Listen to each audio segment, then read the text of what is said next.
કેવડિયા ખાતે આજે રાષ્ટ્રીય એકતા દિવસની ઉજવણી થનાર છે ત્યારે વડાપ્રધાન અહીંયા ગત રોજ આવી ચૂક્યા છે અને ગઈકાલે વડાપ્રધાન દ્વારા સ્ટેચ્યુ ઓફ યુનિટીની આસપાસ જે નવા આકર્ષણો ઉમેરાયા છે તેનું લોકાર્પણ કરવામાં આવ્યું હતું।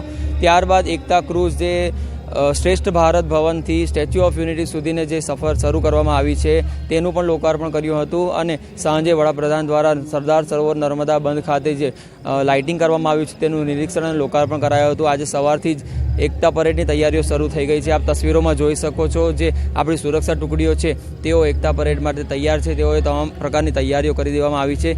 જે આપણે દેશની સુરક્ષા માટે હંમેશા તત્પર રહે છે તેવા જવાનો અહીં મોજૂદ છે અને આજે વડાપ્રધાનની ઉપસ્થિતિમાં એકતા પરેડ યોજાનાર છે ત્યારે તંત્ર દ્વારા પણ તમામ પ્રકારની તૈયારીઓ કરી દેવામાં આવી છે।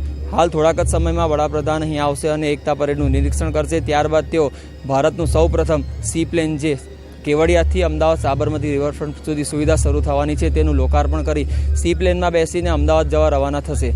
જુનેદ ખત્રી, VNM TV સાથે નર્મદા।